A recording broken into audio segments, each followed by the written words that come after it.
我一直在寻找一种非理性的、无系统与框架束缚的途径，它能让我自由地遨游于世界，在永远运动的状态下，与人类交流，与时代同行。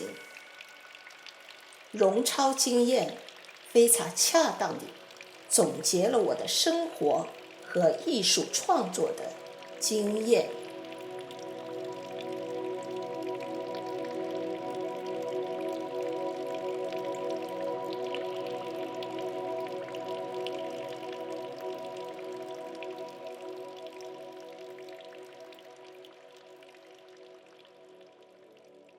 En Chine, en fait, Shenzhen en tant que peintre, et aussi c'est son souhait de toujours voulait devenir un très très bon peintre.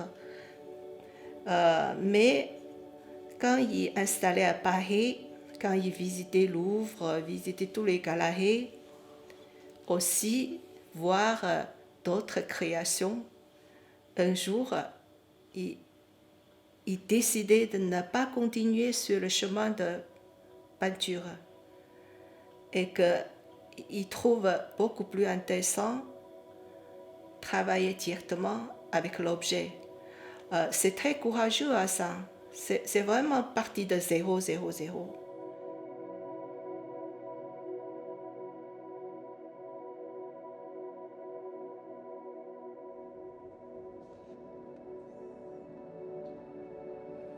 Mon père avait une liberté, je pense une liberté sans limite, une liberté de penser, malgré qu'il soit originaire de Chine et de la Chine communiste qu'il a vraiment vécu, et de la révolution culturelle dont il parle énormément. Mais quand il est arrivé en France, en Occident, disons, il a déjà cassé les codes qu'il avait, lui, les références, la peinture, toute sa formation, disons, d'art classique, d'art chinois classique. Et il a pris à bras le corps toute cette culture étrangère à lui, qu'il a vraiment exploité dans ses œuvres. Donc, mais disons que la seule dimension où il n'a pas eu cette liberté, c'était le temps, quoi. C'était courir après le temps. Et comme vous le savez, il a été malade à l'âge de 25 ans, d'une anémie hémolytique. En gros, ses propres défenses se retournaient contre ses cellules saines. Une maladie assez rare, incurable. Et à l'âge de 25 ans, on lui a dit, voilà, vous avez 5 ans à vivre. Et dans ce contexte-là, quand on sait qu'on a 5 ans à vivre et qu'on court après le temps, il y a une urgence, en fait. Il y a vraiment une intensité dans la vie qui est vraiment propre à mon père, qui est propre à Chen Lei.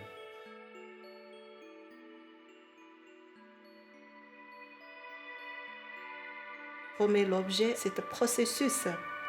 C'est très proche de pensée chinoise, c'est-à-dire indirect. Hein. Tu prends cet objet, en fait, il est le symbolique de quoi? Il y a plein de choses à faire, plein de langage concernant ce processus de travail lui permet de réfléchir plus proche de la société, de l'homme et de la nature, bien sûr. Il dit que c'est comme perdre la passion pour peinture, tu vois, et que j'aimerais bien utiliser cet outil pour développer ma pensée. D'ailleurs, en Chine, il a déjà commencé à écrire sur la théorie sur la peinture. Mais à cause de la maladie, il a aussi beaucoup de réflexions sur la vie, l'homme, la valeur, le temps. Et tout ça, c'est pas la peinture pourrait exprimer. Donc, ça suffit pas pour lui de peindre. Donc, il a dit que j'arrête de peinture. De toute façon, ça, j'arrête. Là, pendant 3 ans, il fait que apprendre des informations, accueillir des informations, réfléchir, comprendre cette société que, en tant que Chinois, tu vois, on est à périphérique. Comment vraiment connaître ce pays, apprendre la langue, il a plein de choses à faire. Donc, 3 ans, je ne fais rien. Je ne fais qu'apprendre.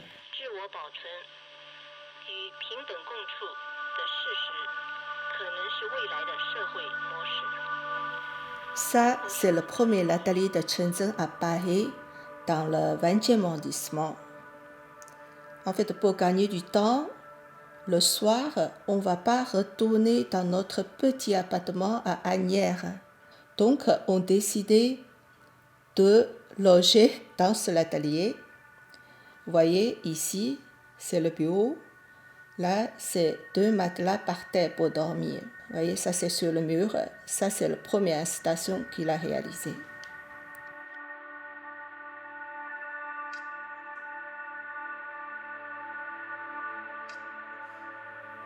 Malgré, bon, conditions, c'est pas très bonne, l'espace sans la porte, mais on essaie de faire avec.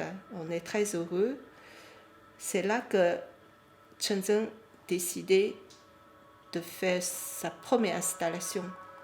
Bon, c'est aussi en ce moment-là, je deviens son assistant.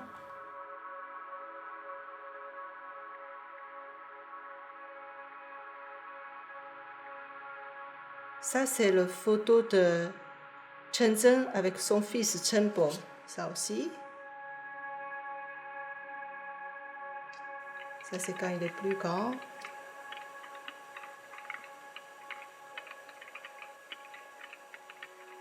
Il courait après le temps, il essayait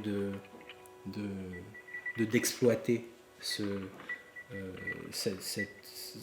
chose précieuse qui était le temps au maximum. Et à chaque fois que j'étais avec lui, c'était comme ça. Donc en voyage, c'était une intensité extraordinaire, la curiosité qui amenait en fait le matériau brut à son travail, et ensuite cette transformation qui le caractérise. Shenzhen est en train de méditer devant son œuvre Juecang à la 48e Biennale de Venise dans l'espace Arsenal. Je me souviens un beau matin en Chine. Moi, je pense que c'était 85 le matin. On a habitué d'ouvrir le radio. On entend une musique c'est un instrument traditionnel de 2 cordes. Et ce genre d'instrument, normalement, joué solo. Et là, c'est 100 instruments de 2 cordes. 100. Alors, ça devient une symphonie. On est un peu étonné. Surtout Shenzhen, il est très sensible. Il dit « Waouh, qu'est-ce que c'est ça ?» Donc, il est très excité. Et cette musique nous a réveillés complètement. Et à la fin, on a eu le nom de compositeur. C'est Trantun. Moi, je crois que c'est le destin qui joue. Je pense que c'est entre 92, c'est-à-dire 6 ans, 7 ans après, un jour, à travers un ami commun, Trantun rend visite dans notre atelier. C'est comme Shenzhen, il a élargi la notion de l'objet ou transformé l'objet. Et Trantun aussi, il a élargi aussi la notion de musique.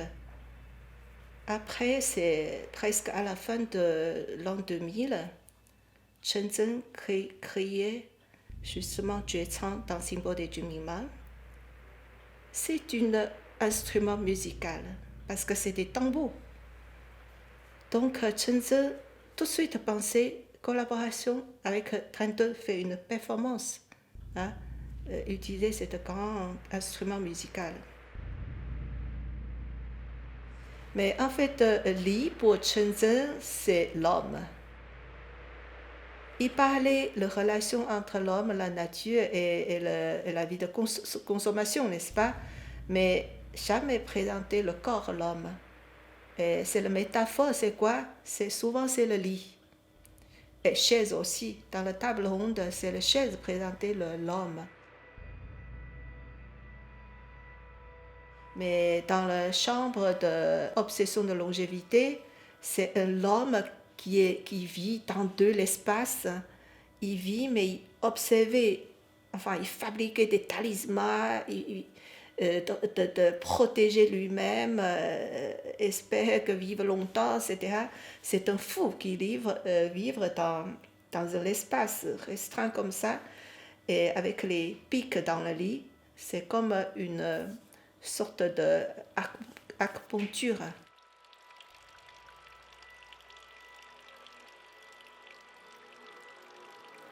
Moi qui suis de formation un peu plus scientifique, disons, même si beaucoup d'art est dans la science, on sent vraiment cette transformation d'énergie. En science, on dit que l'énergie se transforme, rien ne se crée, rien ne se perd, mais tout se transforme. Et c'est un peu ce qu'il a fait. Il emprunte beaucoup cette notion de prêt chez lui, de prêt culturel, d'emprunter quelque chose d'une autre culture, de le ramener dans sa propre référence. C'est quelque chose qui le caractérise. Et il faisait tout ça, tout le temps. Et il a rêvé dans une situation, dans un contexte, dans un environnement, et il transformait les choses.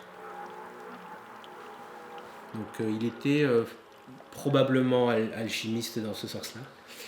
Chimiste c'est sûr, mais alchimiste peut-être aussi. Et quoi transformer, c'était assez intéressant aussi, c'est son côté médecin, c'est le côté diagnostic.